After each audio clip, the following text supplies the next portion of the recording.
नमस्कार साथियों। मैं आपका दोस्त अभिषेक सैनी आपका हार्दिक स्वागत करता हूं आपके अपने YouTube channel the dignity group. जैसा कि आप सबको बताया, बोर्ड के एग्जाम आपके बहुत ही नज़दीक है। ठीक है, तो उसी के बिहाफ पर हम लोगों ने, जैसे कि मैंने आपसे थोड़े दिनों पहले भी मैंने आपसे बात की थी कि हम लोग एक एमसीक्यू सीरीज स्टार्ट करने जा रहे हैं। तो उस एमसीक्यू सीरीज का आज हमारा फर्स्ट लेक्चर है, जिसके अंदर हम एक ब्रीफ डिस्कशन करेंगे कि हमारा जो बोर्ड का पैटर्न है या जो हमारे मैथ्स के जो चैप्टर्स हैं वो किस किस रेशियोज में हम आपसे पूछे जाएंगे। तो जैसा कि आप सबको पता है कि अगर हम सीबीएसई बोर्ड के एग्जाम की बात करें तो 80 मार्क्स का जो आपका पेपर होता है उसको हम दो सेक्शंस में मेनली डिवाइड कर सकते हैं। जो बेसिकली इनिशियल लेवल का सेक्शंस होगा, जो 20 मार्क्स का आपका पेपर होगा, जो basically only and only MCQ based होगा। ठीक है, एमसीक्यूज में आप इसमें भी डिफरेंट डिफरेंट कैटेगराइज कर सकते हैं इसको। और बाकी जो रेस्ट एग्जाम होगा वो आपका 60 मार्क्स का पेपर होगा, जिसमें आपको 2 मार्क्स, 3 मार्क्स और 5 मार्क्स के क्वेश्चंस मिलेंगे। एंड सिमिलरली यहाँ पर आपके जो एमसीक्यूज होंगे ये सब 1 मार्क्स के होंगे। ठीक है, जैसे कि सीबीएसई ने अपना ब्लूप्रिंट दिया था, उस ब्लूप्रिंट के बिहाफ पर आप इन सबको इजीली देख सकते हैं। आपने सैंपल पेपर्स भी देखे होंगे जो सीबीएसई ने प्रोवाइड किए थे, उसमें भी सेम यही पैटर्न था, जिसमें आपके 20 मार्क्स के तो एमसीक्यूज थे और उसके अलावा 60 मार्क्स के जो थे वो 2 मार्क्स, 3 मार्क्स, 5 मार्क्स के आपके क्वेश्चन आपको बोर्ड में मिलेंगे। अच्छा, इस एमसीक्यूज में भी क्या है, जैसे कि अगर हम बात करें तो एमसीक्यूज में भी आपके पास डायरेक्ट एमसीक्यूज आपको मिल सकते हैं। इसके साथ साथ आपका फिलर्स मिल सकते हैं आपको। फिलर्स के अलावा अगर हम बात करें तो असेशन रीजनिंग के क्वेश्चन आपसे पूछे जाते हैं। बेसिकली ये जो मेन 3 पैटर्न है ये एमसीक्यूज के अंदर आपसे पूछे जाते हैं। बट अगर हम मैथ्स में बात करें, मैथमेटिक्स में अगर हम बात करते हैं तो मैथमेटिक्स में फिलर्स और असिस्टेंट रीजनिंग के चांसेस पूछने के बहुत कम है, क्योंकि सीबीएसई ने पैटर्न अभी रिसेंटली ही लॉन्च किया है। तो ये इतना नहीं पूछेंगे आपसे। मोस्ट ऑफ दी जो पूछा जाएगा वो आपसे एमसीक्यूज ही पूछे जाएंगे। हाँ, मे भी चांसेस है कि एमसीक्यूज के अंदर भी आपके पास मल्टीपल चॉइस क्वेश्चंस है, उसके साथ साथ आपके पास मल्टीपल चॉइस को फिलर्स के फॉर्म में कन्वर्ट करके दिया जा सकता है। बट मेनली जो चांसेस होंगे वो होंगे मल्टीपल चॉइस के। ठीक है, जो मल्टीपल चॉइस का क्वेश्चन होंगे वही आपको इसमें मिलेंगे। तो उसी मल्टीपल चॉइस के बिहाफ पर ही हम लोग स्टार्ट करने जा रहे हैं आज हमारे एमसीक्यूज की सीरीज पे। तो बेसिकली सबसे पहले हम ब्लू का आपको ब्लू पैटर्न जो सीबीएसई ने ब्लूप्रिंट दिया है उस अकॉर्डिंग तो आपको समझ में आ ही चुका होगा कि 80 मार्क्स के जो पेपर है उसमें हमारे 20 मार्क्स और 60 मार्क्स का किस तरह से सेग्रीगेशन हो चुका है। ठीक है, इसी में अगर हम आगे चलते हैं तो देखिए, अब जो 20 मार्क्स का हम सेशन स्टार्ट करेंगे उस 20 मार्क्स के बिहाफ पर ही हम लोग बात करेंगे, क्योंकि बेसिकली देखिए 60 मार्क्स में आपको पूरे आपने पूरे साल भर पूरे होल ईयर आपने पूरी प्रैक्टिस की होगी कि हर चैप्टर्स में आपके टीचर्स ने भी आपको स्कूल्स में गाइड किया होगा, या आप जिस भी चीज को जिस भी टीचर को फॉलो कर रहे हैं उन सब ने आपको गाइड किया होगा कि किस तरह से आप अपने 60 मार्क्स को प्रिपेयर करेंगे। बट बेसिकली अब इतने कम टाइम पीरियड में हम 20 मार्क्स को इजीली प्रिपेयर कर सकते हैं। वो कैसे हम प्रिपेयर करेंगे तो वो हम देखेंगे कि किस किस चैप्टर से। मैं मैथमेटिक्स में अगर आप देखेंगे तो हर चैप्टर में से आपके पास एमसीक्यूज नहीं बन सकते। अगर सीबीएसई चाहे तो बना सकती है, बट एक फिक्स क्राइटेरिया होता है। उसी के बिहाफ पर उन्हीं चैप्टर्स में से 20-20 मार्क्स के क्वेश्चंस बनते हैं, और कुछ चैप्टर्स ऐसे हैं जिनमें डेटा बेस्ड या आपके और तरह के क्वेश्चंस बनते हैं। अच्छा, मैंने आपको बताना भूल गया मैं कि 60 मार्क्स में आपके पास हमने 2 मार्क्स, 3 मार्क्स और 5 मार्क्स के क्वेश्चन तो देख लिए। इसके अलावा एक क्वेश्चन और बनता है 4 मार्क्स का, एक या दो, जो आपके डेटा बेस्ड होते हैं।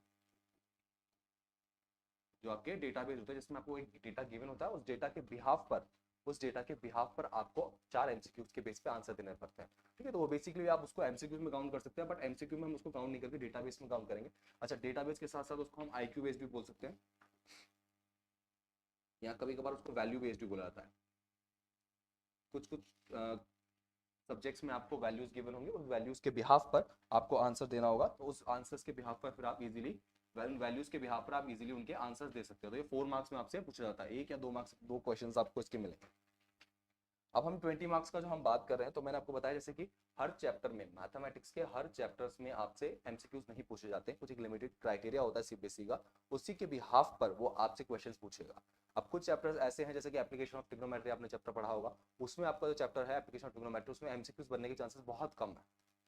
बन सकता है, ऐसा नहीं है कि बनेगा नहीं, बन सकता है, सीबीएसई चाहे तो पूछ सकता है, बट फिर भी कुछ कुछ केसेस के अंदर क्या होता है कि आपसे एमसीक्यूज कुछ चैप्टर्स में ही पूछे जाते हैं जो क्राइटेरिया है।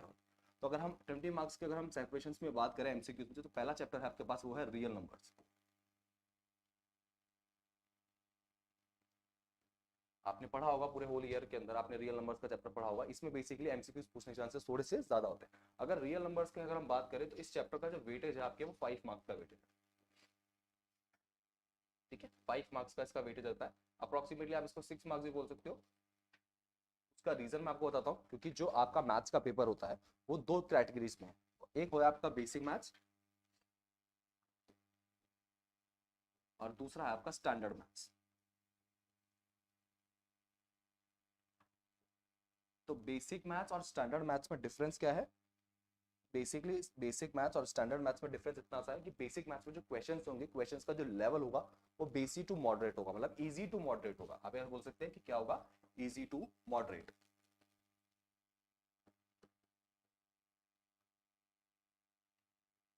और जो स्टैंडर्ड होगा उसका पेपर का जो लेवल जो होगा वो आपका मॉडरेट टू हार्ड होगा।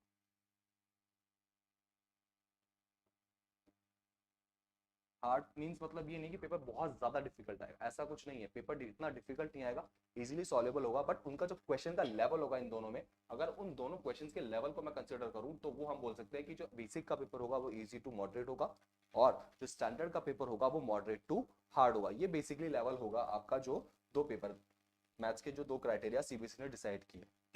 ठीक है, अगर अब हम इस कैटेगरीज के हम डिफाइन पे बात करें तो बेसिक मैथ्स में अगर हम बोले तो बेसिक मैथ्स में ये रॉ जो आपका रियल नंबर्स है, ये रियल नंबर्स आपका बेसिकली 5 मार्क्स का कंसिडर करेगा, और अगर हम स्टैंडर्ड में बात करेंगे तो ये 6 मार्क्स का कंसिडर करेगा। तो इसलिए ये डिफरेंस आपको दिख रहा होगा यहाँ पर जो मैंने आपको शो किया है। ठीक है, एक बार मैं इन चीजों को रब करता हूँ ताकि हम चैप्टर्स को इजीली गो थ्रू कर सके कि किस चैप्टर के अंदर किस टाइप के क्वेश्चन या कितने मार्क्स के क्वेश्चन आपसे पूछे जा सकते हैं। देखिए, आप एक चीज और ध्यान रखिएगा कि जो ब्लूप्रिंट के अंदर आपको क्वेश्चंस दिए हैं जिस चैप्टर से, तो आप केवल आंख बंद करके उन चीजों को फॉलो मत कीजिएगा। क्यों? सीबीएसई ब्लूप्रिंट या जो आपको सैंपल पेपर देता है, वो सैंपल पेपर के बिहाफ पर, ब्लूप्रिंट में तो आपका एग्जैक्टली उसमें बताया कि भाई हम किस किस चैप्टर से कितना कितना क्वेश्चंस के मार्क्स पूछे जाएंगे, बट कुछ कुछ केसेस में जैसा कि कुछ बच्चे क्या करते हैं, सैंपल पेपर जो होते हैं उनको बस आंख बंद करके उन पर विश्वास कर लेते हैं और सैंपल पेपर्स जो सीबीएसई ने दिए हैं उसी के ऊपर फॉलो अप करते चलते हैं कि भाई हमें तो इस चैप्टर से इतने ही मार्क्स के क्वेश्चन पूछे जाएंगे, या इतना ही क्वेश्चन पूछा जाएगा, या ऐसा ही क्वेश्चन पूछा जाएगा। तो आपको आंख बंद करके सीबीएसई के सैंपल पेपर पे ध्यान नहीं देना है। सीबीएसई का सैंपल पेपर केवल एक आपको गाइडेंस के लिए दिया गया है कि पेपर का जो पैटर्न रहेगा या क्वेश्चन का जो लेवल रहेगा वो इस तरह का रहेगा। तो वो केवल और केवल सीबीएसई के पेपर के पैटर्न के लेवल को दिखाने के लिए सीबीएसई सैंपल पेपर लॉन्च करता है। अब अगर हम इसमें बात करें तो आपको फिक्स, मैंने जैसे बताया कि 5 मार्क्स का क्वेश्चन है, तो 5 मार्क्स के क्वेश्चंस में अब अगर हम बात करें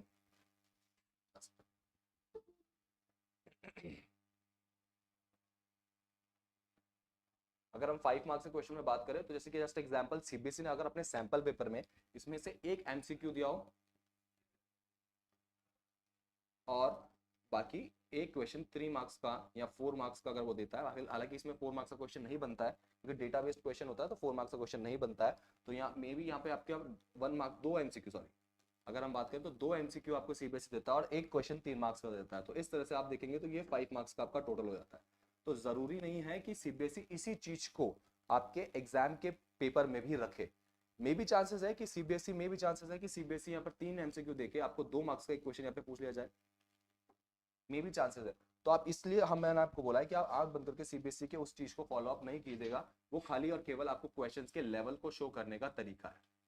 ठीक है, अब हमने देखा कि रियल नंबर्स जो होता है वो आपका बेसिकली 5 to 6 मार्क्स के बीच में वैरी करता है। ठीक है, अगर हम सेकंड चैप्टर की बात करें तो सेकंड चैप्टर जो है वो आपका है पॉलिनॉमियल्स।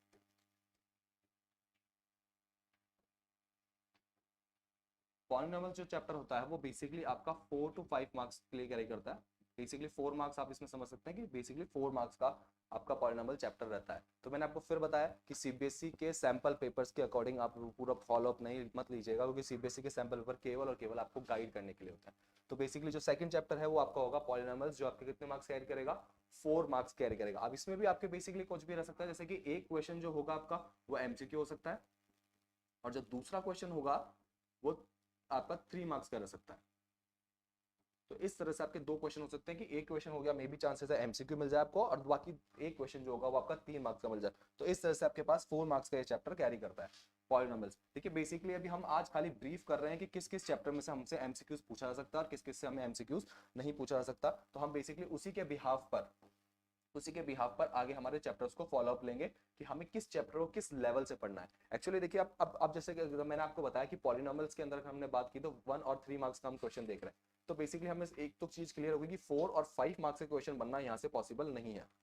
सीबीएसई यहाँ से आपसे 4 और 5 मार्क्स के क्वेश्चंस नहीं पूछेगा। तो इट मींस ये है 1 और 3 मार्क्स के क्वेश्चन आपसे यहाँ से सीबीएसई पूछेगा। तो इसलिए हम अब पॉलिनॉमियल को जब हम स्टडी करें या आप अपने पॉलिनॉमियल को स्टडी करेंगे तो आप इसी बिहाफ पर इसको स्टडी करेंगे कि आप ये चेक करेंगे कि इसमें से 1 और 3 मार्क्स के क्वेश्चन कौन कौन से बन सकते हैं। आप 4 और 5 मार्क्स के क्वेश्चंस पे इतना ध्यान नहीं देंगे। एक बार आप उसे सॉल्यूशन तो कर सकते हैं, क्योंकि मे बी सीबीएसई हो सकता है उसे थोड़ा सा शॉर्ट में कन्वर्ट करके उसमें से मतलब बड़े क्वेश्चन में से 5 मार्क्स का जो क्वेश्चन कैरी कर रहा है उसमें से कुछ चीजें पूछ के आपको उसको 1 या 3 मार्क्स में कंसिडर कर दे या 3 मार्क्स में पूछ ले।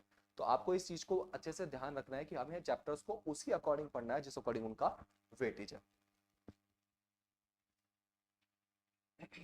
तो देखिए बेसिकली पॉलिनोमियल्स में से आपसे 4 मार्क्स का और 5 मार्क्स का क्वेश्चन पूछना इतना ज्यादा कॉमनली नहीं है, आपसे सीबीएसई नहीं पूछेगा। ठीक है, अब जैसे कि हम नेक्स्ट चैप्टर पे चलते हैं जो आपका थर्ड चैप्टर है, लीनियर इक्वेशन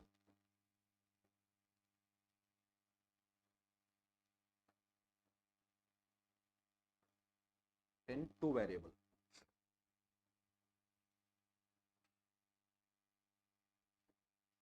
तो basically linear equation two variable जो चैप्टर है वो आपका बेसिकली बेस टू अगर हम बात करें तो 3 to 4 मार्क्स के बीच में कैरी करेगा।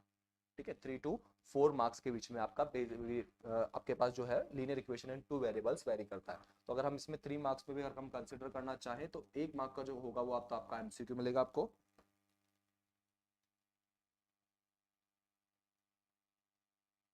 1 मार्क का तो आपको एक एमसीक्यू मिल जाएगा।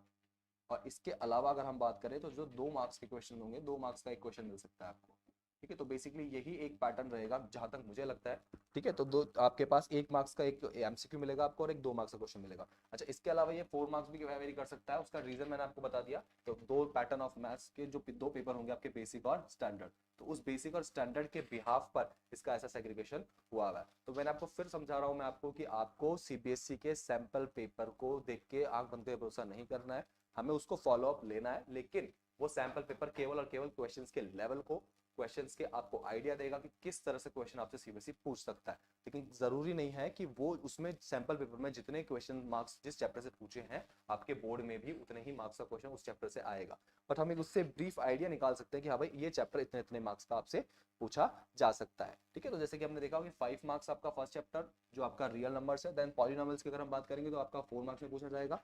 और अगर linear equation in two variable जो आपका थर्ड चैप्टर है इसकी अगर हम बात करेंगे तो ये आपसे 3 मार्क्स में पूछा जाएगा। तो ये बेसिक पैटर्न है आपका जो आपको ध्यान रखना है, जिसमें से आपसे क्वेश्चंस पूछे जा सकते हैं। ठीक है, इसके बाद अगर हम आगे चलते हैं तो आपके पास जो नेक्स्ट चैप्टर है आपके पास वो है क्वाड्रेटिक इक्वेशंस।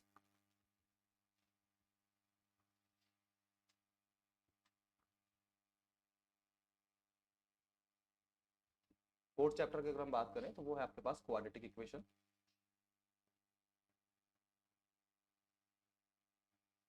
ठीक है, तो क्वाड्रेटिक इक्वेशन की अगर हम बात करें तो ये भी बेसिकली आपके पास 9 to 10 मार्क्स वेरी करेगा। 9 to 10 मार्क्स आपका ये चैप्टर वेरी करेगा। वही सेम मैंने आपको बताया, 9 to 10 एक नंबर हम क्यों लेके चल रहे हैं, बेसिक और standard. The reason behind is 1 number difference is basic and standard. कि जो पेपर बनेगा आपका वो बेसिक और स्टैंडर्ड दो पेपर बनेंगे। तो बेसिक वाले जो बच्चे होंगे तो वो बेसिक के अकॉर्डिंग उसका पेपर बनेगा, और जो स्टैंडर्ड वाले बच्चे होंगे उनके स्टैंडर्ड के अकॉर्डिंग उनका पेपर बनेगा। तो बस सेम ये है आपका क्वाड्रेटिक इक्वेशन जो है वो 9 to 10 मार्क्स वेरी करेगा। अगर इसको हम कंसिडर करना चाहें 9 to 10 मार्क्स को, तो इसमें देखिए अगर आप हम देखें इसमें आपके 1 मार्क्स का क्वेश्चन भी बन सकता है आपके यहाँ पर, 2 मार्क्स का क्वेश्चन भी बन सकता है आपसे यहाँ पर, 3 मार्क्स का क्वेश्चन भी आपसे यहाँ पूछा जा सकता है, इवन 4 मार्क्स का क्वेश्चन भी आपसे यहाँ पूछा जा सकता है। बट जहां तक मुझे लगता है 5 मार्क्स का क्वेश्चन सीबीएसई इस चैप्टर से नहीं पूछेगा। उसका रीजन है 5 मार्क्स का क्वेश्चन बहुत लिमिटेड है, बहुत कम क्वेश्चन पूछे जाएंगे 5 मार्क्स के, और इससे बेटर चैप्टर्स है जहां से 5 मार्क्स के क्वेश्चन पूछे जा सकते हैं। तो बेसिकली यहाँ पर आपके 1 मार्क्स का, 2 मार्क्स का, 3 मार्क्स का और 4 मार्क्स का क्वेश्चन बच सकता है। अच्छा, 4 मार्क्स के क्वेश्चन के बारे में अभी तक हमने डिस्कस नहीं किया है, तो मैं आपको वापस बताता हूँ। ये देखिए 1 मार्क्स का क्वेश्चन तो आपको आपके मिल गया आपके पास डायरेक्टली एमसीक्यूज। 2 मार्क्स और 3 मार्क्स में आपका ये शॉर्ट आंसर्स हो जाएंगे एक तरीके से। ये थोड़ा मॉडरेट जो आपको थोड़ा सा शॉर्ट से थोड़ा सा ज्यादा होगा और मॉडरेट मतलब लॉन्ग से थोड़े से कम होंगे, उसका आप सॉल्यूशन थोड़ा डिटेल सॉल्यूशन हो जाएगा। शॉर्ट आंसर्स में आपको डायरेक्ट फॉर्मुला बेस्ड क्वेश्चंस मिलेंगे, डायरेक्ट फॉर्मुला बेस्ड क्वेश्चन होंगे। और 3 मार्क्स में क्या होगा, फॉर्मुला तो होगा ही होगा, उसके साथ उसके बाद कुछ ना कुछ और सॉल्यूशंस भी होंगे, मतलब थोड़ा आपको डिटेल्ड में थोड़ा थोड़ा सॉल्यूशन करना पड़ेगा।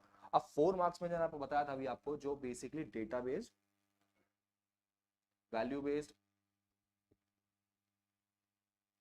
ये क्वेश्चंस आपको मिलेंगे। डेटाबेस, वैल्यू बेस्ड, इनकी प्रैक्टिस आपको बहुत अच्छे से करनी है। ये आपको पहले भी सीबीएसई ने जब लास्ट ईयर 1 या 2 साल पहले ही अभी सीबीएसई ने इस चीज़ को इंट्रोड्यूस किया है, डेटाबेस और वैल्यू बेस के क्वेश्चंस। ये पहले सीबीएसई में नहीं पूछे जाते थे, बट अभी क्या है, सीबीएसई ने पैटर्न स्टार्ट किया है, ये पूछना स्टार्ट किया। हालांकि बहुत अच्छे क्वेश्चंस होते हैं ये, इसमें आपको एक डेटा गिवन होता है, एक वैल्यू गिवन होती है, उस डेटा और वैल्यू के बिहाफ पर, उस डेटा वैल्यू के बिहाफ पर आपको इन क्वेश्चंस के आंसर्स देने होते हैं। तो जैसे कि मैंने आपको बताया कि डेटा बेस्ड और वैल्यू बेस्ड क्वेश्चंस होंगे आपके पास, तो वो 4 मार्क्स में होंगे। अब इस 4 मार्क्स में भी क्या होगा आपके पास, कुछ आपको जैसे कि कुछ भी पैराग्राफ या कुछ भी इंफॉर्मेशन आपको गिवन होगी, उस इंफॉर्मेशन के बिहाफ पर आपको क्या होंगे, 4 एमसीक्यूज गिवन होंगे, और उन्हीं चारों एमसीक्यूज का आपको आंसर्स देना होगा, और वही 1 मार्क्स का एक क्वेश्चन आपसे पूछा जाएगा। तो इस तरह से 4 मार्क्स के डेटाबेस क्वेश्चंस आपके पास अरेंज्ड होंगे। ठीक है, जैसा कि मैंने आपको अभी पहले भी समझा चुका हूँ कि 4 मार्क्स के क्वेश्चन किस तरह से अरेंज होंगे। फिर मैं आपको बता रहा हूँ कि हमें हर चैप्टर को उसी अकॉर्डिंग देखना है जिस अकॉर्डिंग उनके मार्क्स का डिवीजन है। कि हम अगर हर चैप्टर से 5 मार्क्स का क्वेश्चन प्रिपेयर करने लग जाएंगे तो कोई मतलब नहीं है, क्योंकि हर चैप्टर सीबीएसई 5 मार्क्स का वेटेज नहीं रखता है। सीबीएसई के अकॉर्डिंग एक फिक्स पैटर्न है, फिक्स क्राइटेरिया है हर चैप्टर का, उस चैप्टर से वो उतने ही मार्क्स के क्वेश्चंस पूछे जाएगा। जैसे कि अगर आपने बात की यहाँ क्वाड्रेटिक, मैं आपको थोड़ा सा और डिटेल में समझा देता हूँ। क्वाड्रेटिक इक्वेशन जैसे कि 9 to 10 मार्क्स का अपने बात, अगर आप इसमें देखेंगे तो क्वाड्रेटिक इक्वेशन का एक फॉर्मूला आपके पास मिलता है general, ax square plus bx plus c। तो अगर आपसे सीबीएसई पूछेगा एमसीक्यू की फॉर्म में, तो आपको एक जनरलाइज्ड कोई भी इक्वेशन गिवन होगी, और उस जनरलाइज्ड इक्वेशन के बेसिस पे आपको कंपेयर करके एबीसी की वैल्यू फाइंड आउट करना होगा। कंपेयर करके आपको ए बी सी और की वैल्यू फाइंड आउट करनी पड़ेगी। तो ये, अब जैसा कि ये क्वेश्चन मैंने आपको बताया, ये केवल 1 मार्क्स में पूछा जा सकता है। इसको अगर सीबीएसई पूछेगा तो सिर्फ और सिर्फ 1 मार्क्स में पूछेगा, 2 या 3 या 5 मार्क्स में या 4 मार्क्स में सीबीएसई से नहीं पूछेगा। तो ये मैं आपको क्राइटेरिया बता रहा हूँ कि किस किस तरह से सीबीएसई डिजाइन कर सकता है। अब जैसे कि इसी में अगर हमको 2 मार्क्स का क्वेश्चन पूछा जा सकता है, तो किस तरह से पूछा सकता है, वो पूछा सकता है आपका सॉल्यूशन, कि इस कोई भी एक जो आपके पास क्वाड्रेटिक इक्वेशन होगी, उस क्वाड्रेटिक इक्वेशन का सॉल्यूशन आपसे पूछ सकता है। ठीक है, अब सॉल्यूशन के डिफरेंट डिफरेंट मेथड्स हैं, जिसमें अगर हम बात करें तो फैक्टराइजेशन मेथड है। ठीक है, इसके अलावा फैक्टराइजेशन के मेथड के बाद कंप्लीटिंग स्क्वायर मेथड है। ठीक है, कंप्लीटिंग स्क्वायर के अलावा आपके पास एक और मेथड है, उसको हम बोलते हैं क्वाड्रेटिक फॉर्मूला। क्वाड्रेटिक फॉर्मूला, तो बेसिकली ये 3 मेथड है जिनके बिहाफ पर आपसे क्वेश्चन पूछा जा सकता है। तो देखिए मैंने आपको बताया कि कंपेयरिंग का जो क्वेश्चन होगा वो 1 मार्क्स में पूछा जा सकता है, और डायरेक्ट फॉर्मूला बेस्ड जो क्वेश्चन होगा जिसको मैं आपको थोड़ा सा सॉल्यूशन करना होगा, वो 2 मार्क्स का होगा। अब इसके साथ साथ, अब जैसे कि मैं आपको बताऊं 3 मार्क्स का क्वेश्चन बताता हूं मैं अगर आपको, तो 3 मार्क्स में क्वेश्चन में जैसे कि आप क्वाड्रेटिक फॉर्मूला आपको पता होगा, तो minus B plus minus under root of B square minus 4ac divide by 2a। ठीक है, तो ये एक क्वाड्रेटिक फॉर्मूला है जो आप सॉल्यूशन में काम में ले सकते हैं। ठीक है, जो सॉल्यूशन में आप काम लेते हैं किसी भी क्वाड्रेटिक इक्वेशन को सॉल्व करने के लिए। अब इस क्वाड्रेटिक फॉर्मूले के बिहाफ पर कोई 3 कंडीशंस होती हैं, जिन कंडीशंस के ऊपर हम रूट को डिफाइन करते हैं, जिस कंडीशन के हम पे रूट को डिफाइन करते हैं, जिसमें बी स्क्वायर माइनस 4ac की जो वैल्यू होती है, ये ग्रेटर देन 0, इक्वल्स टू 0 या फिर less than 0, greater than 0, equals to 0 या फिर लेस देन 0। ये 3 कंडीशन के बिहाफ पर आपसे क्वेश्चन बन सकता है। तो मे भी चांसेस है कि वो 3 मार्क्स का क्वेश्चन आपका बन सकता है। तो मैंने आपको एक चैप्टर में डिवीजन शो कर दिया है कि किस तरह से 1 मार्क्स के, 2 मार्क्स के, 3 मार्क्स के और 4 मार्क्स के। अब जैसे कि इसी क्वाड्रेटिक इक्वेशन में आपको 4 मार्क्स का क्वेश्चन बताऊं, तो 4 मार्क के क्वेश्चन में क्या होगा, आपको एक पूरा डेटा गिवन होगा, उस डेटा के बिहाफ पर आपको सबसे पहले उस डेटा को अच्छे से रीड करना है। अब वो डेटा कैसा भी हो सकता है, मैथमेटिक्स में बात करें तो ग्राफिकल भी हो सकता है, कोई पर्सन्स के बीच में भी हो सकता है, कुछ कैलकुलेशन बेस भी हो सकता है, कुछ एल्जेब्रिक टर्म्स भी हो सकता है। तो उसके बिहाफ पर आपको क्या करना होगा, उसे क्वाड्रेटिक इक्वेशन में कन्वर्ट करना होगा, और उस क्वाड्रेटिक इक्वेशन के बिहाफ पर फिर आपको उसके जो 4 एमसीक्यूज गिवन होंगे उन्हें सॉल्व करना होगा। तो ये आपका 4 मार्क्स का क्वेश्चन होगा। तो इस तरह से हर चैप्टर के अंदर एक फिक्स क्राइटेरिया है जिसमें उस चैप्टर्स के क्वेश्चंस पूछे जा सकते हैं। तो मैंने आपको फिर बताया कि हमें हर चैप्टर को 5 मार्क्स, 4 मार्क्स या 3 मार्क्स के बिहाफ पर प्रिपेयर नहीं करना है। जिस चैप्टर में जिस टाइप के क्वेश्चंस पूछे जाएंगे, उसी टाइप के क्वेश्चंस के बिहाफ पर हमें उन्हें प्रिपेयर करना है। तो जैसे कि मैंने आपको एक्सप्लेन कर दिया क्वाड्रेटिक इक्वेशन में किस तरह से आपसे पूछा जा सकता है। इसके बाद अगर हम नेक्स्ट चैप्टर चलते हैं तो वो आता है आपका एपी, अर्थमेटिक प्रोग्रेशन।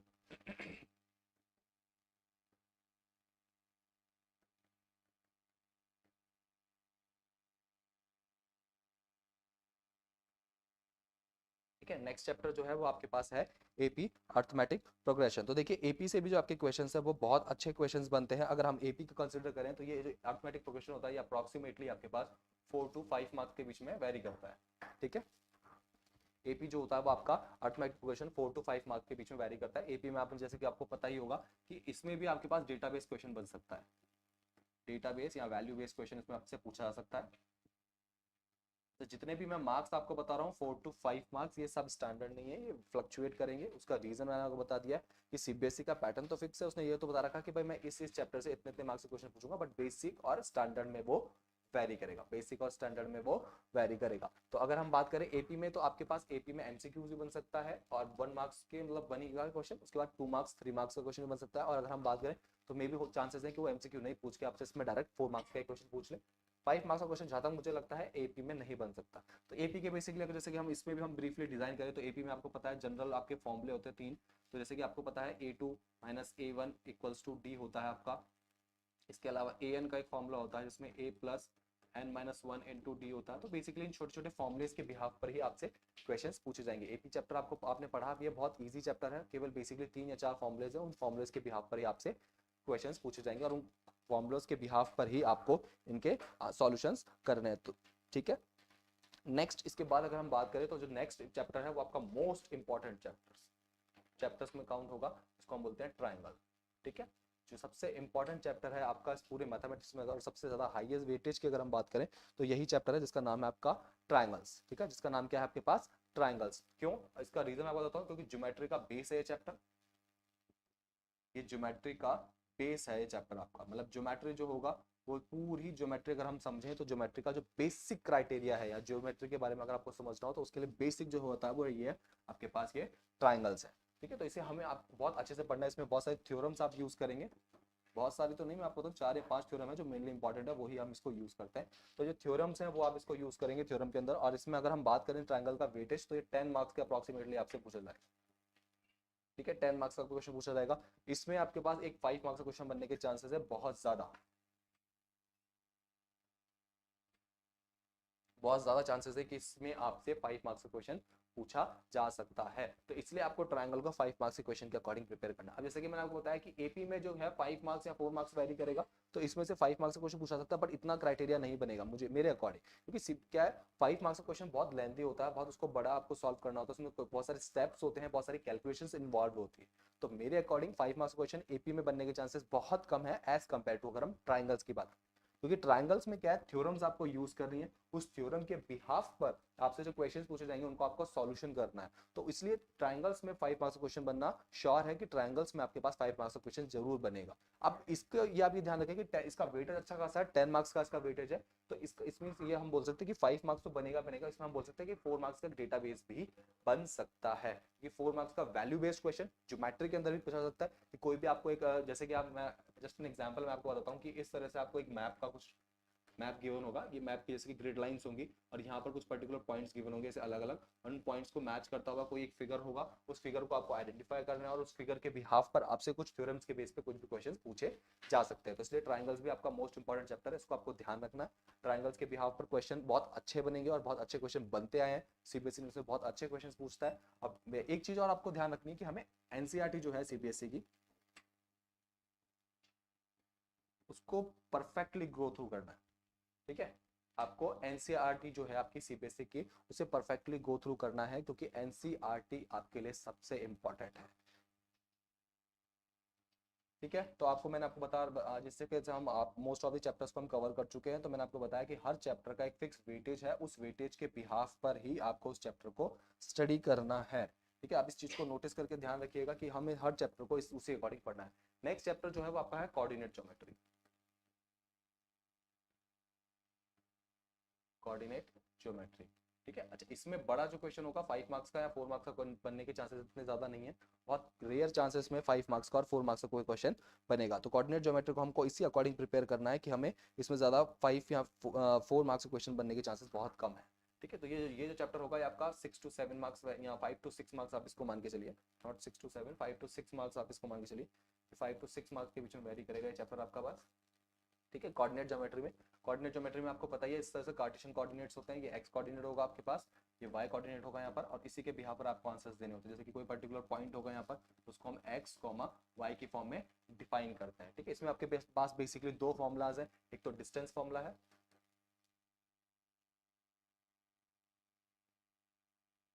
और दूसरा है आपके पास section formula.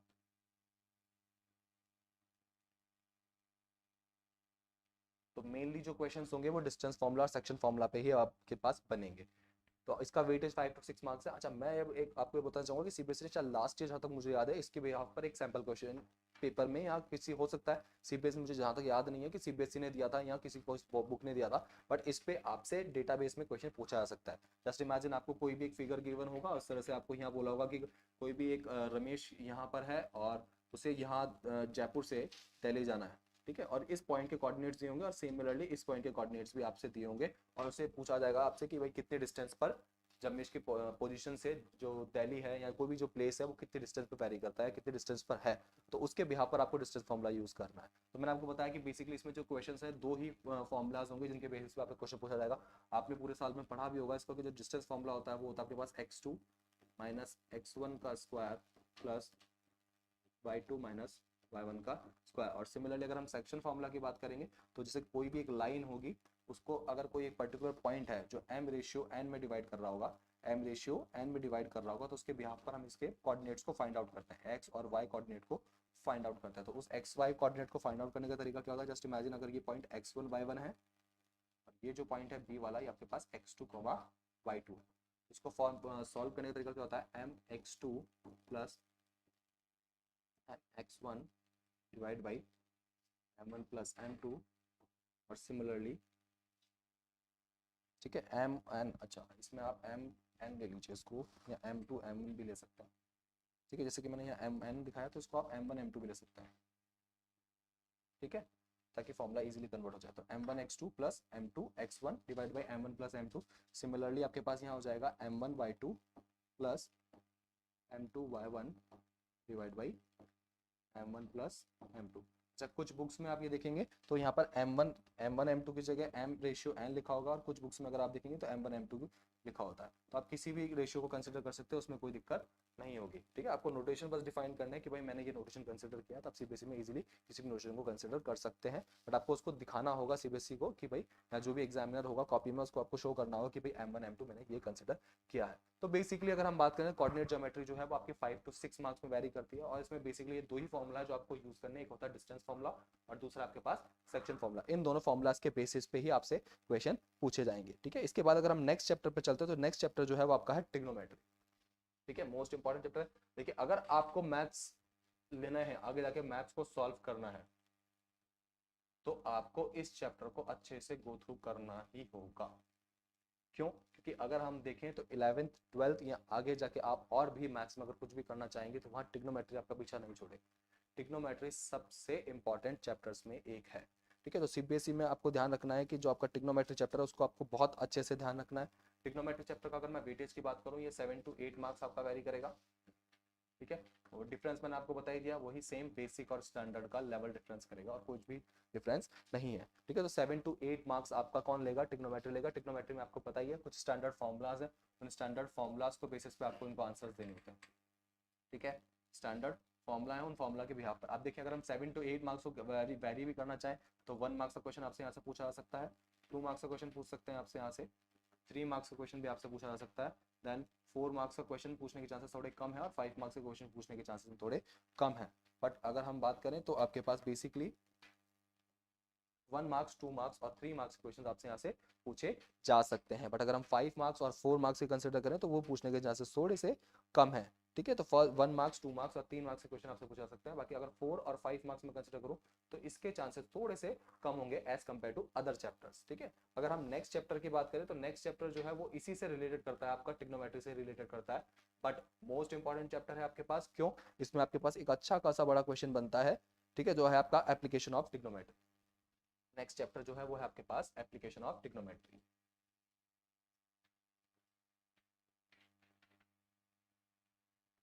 Application of trigonometry, तो ये बेसिकली ये जो चैप्टर है आपके पास 4 मार्क्स के लिए वेरी करेगा आपके पास, मतलब 4 मार्क्स का क्वेश्चन पूछा जा सकता है आपसे, 4 मार्क्स का क्वेश्चन। इसमें डेटाबेस बहुत अच्छा डेटाबेस क्वेश्चन पूछा जाएगा, आपको ध्यान रखना है इस चीज का। तो 4 मार्क्स का आपका ये चैप्टर है एप्लीकेशन ऑफ ट्रिग्नोमेट्री, 4 मार्क्स का, कि आपको पता ही है इसमें बेसिकली एंगल ऑफ एलिवेशन और angle of deviation, angle of elevation और एंगल ऑफ डिप्रेशन। तो बेसिकली इन दो कॉन्सेप्ट्स के ऊपर आपसे इस पे क्वेश्चंस पूछा जाएगा। अच्छा, चैप्टर का वेटेज जो है वो 4 मार्क्स का है, तो हम ये बोल सकते हैं कि इस चैप्टर से आपके पास एक data based value based question बनने के चांसेस बहुत ज्यादा है। ठीक है, जो वैल्यू बेस्ड जो हम डेटा बेस की बात कर रहे थे वो इस चैप्टर से बनने के चांसेस बहुत ज़्यादा है। तो बेसिकली अगर आप देखेंगे तो मुझे जहाँ तक याद है इसमें एनसीईआरटी की अगर बुक्स में देखेंगे तो 24 या 25 क्वेश्चन है आपके पास इस चैप्टर के अंदर। तो उन 24 या 25 क्वेश्चन को अगर आप कर लेते हैं तो आप ये मान के चलिए इस चैप्टर का आपका एक भी क्वेश्चन गलत नहीं होगा, क्योंकि जो सीबीएसई है वो पेपर पैटर्न जो है या सीबीएसई जो पेपर बनाता है वो बेसिकली एनसीईआरटी को सामने रख के, या आप ये बोल सकते हैं कि एनसीईआरटी को ध्यान में रख के बनाता है। क्यों? क्योंकि सीबीएसई खुद एनसीईआरटी बुक्स को ही बच्चों को प्रोवाइड कराता है जिसके बिहाफ पर वो पेपर बना सके। ठीक है, तो बच्चे पूरे साल एनसीईआरटी को ही फॉलो करते हैं, तो इसलिए आप ये ध्यान सकते हैं कि एप्लीकेशन ऑफ ट्रिग्नोमेट्री के जो क्वेश्चंस होंगे वो आपको बेसिकली एनसीईआरटी से ही मिलेंगे। हो सकता है कुछ नाम या कुछ वैल्यू ऊपर नीचे हो सकती है, बट आपको मोस्ट ऑफ द क्वेश्चंस जो मिलेंगे वो आपको एनसीईआरटी की बुक से मिलेंगे। तो जहाँ तक मुझे याद है कि 24 या 25 क्वेश्चन है आपके इस चैप्टर के अंदर, तो उसमें बेसिकली जो बेस है वो एंगल ऑफ एलिवेशन और एंगल ऑफ डिप्रेशन है। इन दो कॉन्सेप्ट्स के बेस पे ही आपसे क्वेश्चन पूछे जाएंगे। 4 मार्क्स का वेटेज मैंने आपको बता ही दिया है इसका, तो डेटाबेस पूछने के चांसेस यहाँ पर सबसे ज्यादा है। इस चीज को आपको ध्यान रखना है कि डेटाबेस क्वेश्चन पूछने के सबसे ज्यादा। अगर हम नेक्स्ट चैप्टर की बात करें तो नेक्स्ट चैप्टर है वो है आपका सर्कल्स, जो आपको ज्योमेट्री से रिलेटेड है। नेक्स्ट अगेन ज्योमेट्री से रिलेटेड है सर्कल्स। सेम है जैसे कि आपने ट्राइंगल्स में बात की थी, हमने समझा था ट्राइंगल्स के जैसे सेम इसमें भी आपके क्या है, आपके पास थ्योरम्स है। क्या है इसमें आपके पास? थ्योरम। इस चैप्टर की अगर हम बात करें तो 6 मार्क्स का आपका चैप्टर वेरी करेगा। इसमें हम बोलेंगे तो 1 मार्क्स, 2 मार्क्स और 3 मार्क्स। मेरे अकॉर्डिंग इसमें इन 3 मार्क्स के क्वेश्चन ही आपसे पूछे जा सकते हैं। 1 मार्क्स का एक क्वेश्चन हो सकता है, 2 मार्क्स का क्वेश्चन हो सकता है और 3 मार्क्स का एक क्वेश्चन आपसे पूछ सकता है। ठीक है, 1 मार्क्स, 2 मार्क्स और 3 मार्क्स के क्वेश्चन है। 4 मार्क्स और 5 मार्क्स का वेटेज मुझे नहीं लगता कि इस चैप्टर से सीबीएसई आपसे पूछेगा। 4 मार्क्स और 5 मार्क्स का क्वेश्चन इसमें से नहीं पूछा सकता। मेनली 1 मार्क्स, 2 मार्क्स और 3 मार्क्स के क्वेश्चन ही आपसे इससे पूछा जाएगा। इसके बाद अगर हम बात करें तो इसके बाद जो चैप्टर आता है वो आपके पास है कंस्ट्रक्शन, जो सीबीएसई ने डिलीट कर दिया। कंस्ट्रक्शन जो चैप्टर है जो सीबीएसई ने डिलीट कर चुका है। ठीक है, बहुत बच्चे ऐसे सोचते हैं कि भाई कंस्ट्रक्शन चैप्टर बहुत इजी था, अगर सीबीएसई इसको रखते था तो हमारा बहुत ज्यादा हमें इजीली मार्क्स मिल जाते। ठीक है, आपका सोचना सही है, बट सीबीएसई आपके बिहाफ पर काम नहीं करता है। तो सीबीएसई को कुछ फिक्स अपने खुद के रूल्स रेगुलेशंस या जो नॉर्म्स हैं उसके बिहाफ पर उसे काम करना होता है। तो इसलिए कंस्ट्रक्शन चैप्टर जो है वो आपके डिलीट हो चुका है। ठीक है, कंस्ट्रक्शन के बाद अगर हम बात करें तो नेक्स्ट चैप्टर है आपके पास एरिया रिलेटेड टू सर्कल।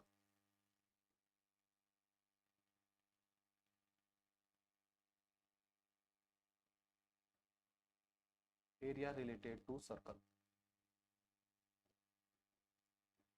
ठीक है, एरिया रिलेटेड टू सर्कल जैसे कि आपको नाम से समझ में आ रहा होगा, एरिया रिलेटेड टू सर्कल मतलब आपको इस चैप्टर में बेसिकली सर्कल्स के एरियाज के बारे में बात करनी है। अब एरियाज के बारे में मतलब ये होगा कि आपके पास जस्ट इमेजिन एक तो सर्कल का एरिया होता है, इसके अलावा इसके पास सेक्टर सेगमेंट्स आपके पास अवेलेबल होते हैं। सर्कल के अंदर सेक्टर सेगमेंट्स आपके पास अवेलेबल होते हैं, उनके बिहाफ पर कुछ फॉर्मुलाज है, उन फॉर्मुलेज के बिहाफ पर ही आपको इनके एरिया को फाइंड आउट करना है। तो डायरेक्टली आपको नाम से समझ में आ रहा होगा एरिया रिलेटेड टू सर्कल्स में आपके पास क्या होगा कि सर्कल के जो एरिया है उनसे रिलेटेड आपसे क्वेश्चन पूछे जाएंगे। इसके वेटेज की अगर हम बात करें तो इसका वेटेज जो है वो आपके पास 4 मार्क्स का इसका वेटेज रहेगा। 4 मार्क्स का वेटेज रहेगा। एक नंबर कम ज्यादा आप बेसिक और स्टैंडर्ड के भी यहाँ पर इसको कंसिडर कर सकते हैं। तो कितने रहेगा आपके पास, ये आपको ध्यान रखना है। 4 मार्क्स का चैप्टर आपके पास वेटेज रखेगा area related to circle. Next हम बात करते हैं तो इसी के सिमिलर मिलता हुआ चैप्टर आपके पास एक surface area and volume. Surface area and volume. तो देखिए आपको इसमें भी इस चैप्टर में भी नाम से समझ में आ रहा होगा कि बेसिकली हमें एरिया और वॉल्यूम फाइंड आउट करना है। जो बेसिकली कुछ ज्योमेट्रिकल फिगर्स होंगे 2D 3D आपके पास कुछ भी हो सकता है, उनके बिहाफ पर आपको इनके फॉर्मुलाज को ध्यान रखते हुए क्वेश्चंस को सॉल्व करना है। ठीक है, सरफेस एरिया एंड वॉल्यूम अगर इस चैप्टर की अगर हम बात करें तो मोस्ट ऑफ द जो चैप्टर है आपका पास सरफेस एरिया एंड वॉल्यूम, ये 6 नंबर मार्क्स के लिए आपका वेटेज रखता है। 6 मार्क्स का वेटेज रखेगा। तो 6 मार्क्स के बिहाफ पर अगर मैं बोलूँ आपके पास तो 1 मार्क्स, 2 मार्क्स और 3 मार्क्स। 1 मार्क्स, 2 मार्क्स और 3 मार्क्स का क्वेश्चन आपसे पूछा सकते हैं। 4 मार्क्स का क्वेश्चन आपसे पूछा सकता है। इसके साथ साथ इसमें आप ये ध्यान रखिएगा कि इसमें 1 मार्क्स और 5 मार्क्स का क्वेश्चन, यानी एक एमसीक्यू और एक 5 नंबर का क्वेश्चन भी बनने के चांसेस हैं। ठीक है, 5 मार्क्स का क्वेश्चन भी इसमें आपसे पूछा जा सकता है। तो सरफेस एरिया एंड वॉल्यूम को इसमें बहुत अच्छे क्वेश्चंस बनते हैं, डिटेल क्वेश्चंस है इसके पास वॉल्यूम निकालने के।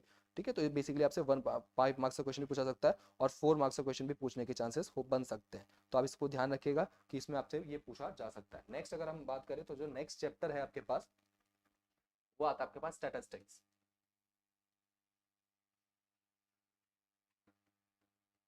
ठीक है, स्टैटिस्टिक्स जो होता है आपके पास, इसके अगर हम वेटेज की बात करें तो इसका जो वेटेज होगा वो आपके पास होगा 7 मार्क्स का। ठीक है, इसमें आपसे 5 मार्क्स क्वेश्चन पूछने जाने के चांसेस बहुत ज्यादा हैं। 5 मार्क्स का और 4 मार्क्स क्वेश्चन दोनों इसमें पूछे जा सकते हैं आपसे। क्यों? आपको पता है 7 मार्क्स के अंदर स्टैटिस्टिक्स के अंदर आपके पास बेसिकली जो 3 कॉन्सेप्ट्स हैं उन 3 कॉन्सेप्ट्स के बिहाफ पर आपसे पूछा जाता है क्वेश्चन, मीन, मीडियन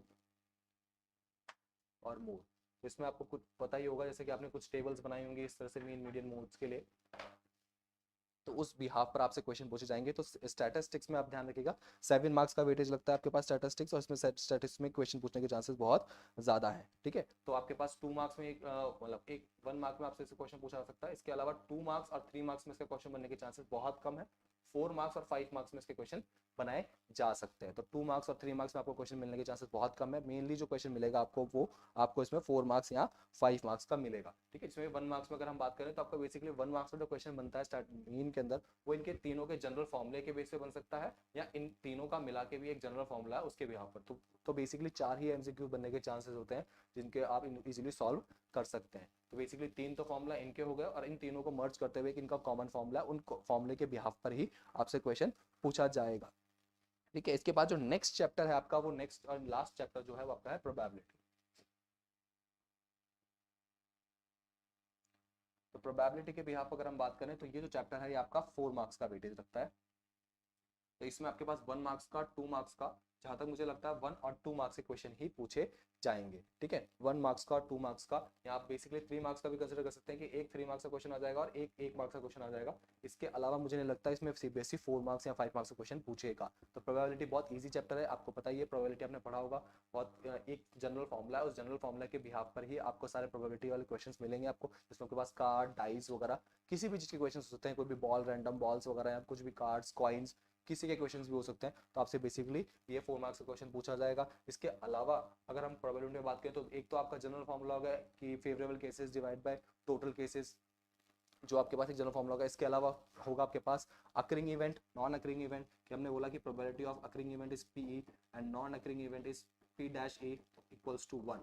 तो अगर हम दोनों की अकरिंग और नॉन अकरिंग इवेंट की बात करेंगे तो दोनों का जो सम होगा वो 1 के इक्वल होगा। तो इसके बिहाफ पर ही आपसे पूछा जा सकता है। तो जैसे कि मैंने आपको बताया कि इसका प्रोबेबिलिटी का जो वेटेज है वो 4 मार्क्स का वेटेज होगा। तो जिस तरह से मैंने आपको बताया कि डिफाइन कर दिया कि हर चैप्टर, जितने भी चैप्टर्स हैं आपके सीबीएसई में मैथमेटिक्स के अंदर, तो बेसिकली 15 चैप्टर्स हैं, जिसमें से एक चैप्टर आपका डिलीट हो गया। तो अगर हम बात करें तो 14 चैप्टर आपके पास अवेलेबल है। तो इन 14 चैप्टर का किस किस चैप्टर का क्या क्या वेटेज है वो मैंने आपको समझा दिया है। उस चैप्टर के बिहाफ पर आपको उस चैप्टर को उसी तरह से स्टडी करना है जिस चैप्टर में जितने मार्क्स के क्वेश्चन बन सकते हैं। तो देखिए, जैसे कि अगर आप, मैंने आपको बताया कुछ कुछ चैप्टर्स ऐसे हैं जो बेसिकली 4 मार्क्स या 5 मार्क्स के लिए वेटेज रखते हैं। जैसे कि अभी हमने बात की थी एप्लीकेशन ऑफ ट्रिग्नोमेट्री।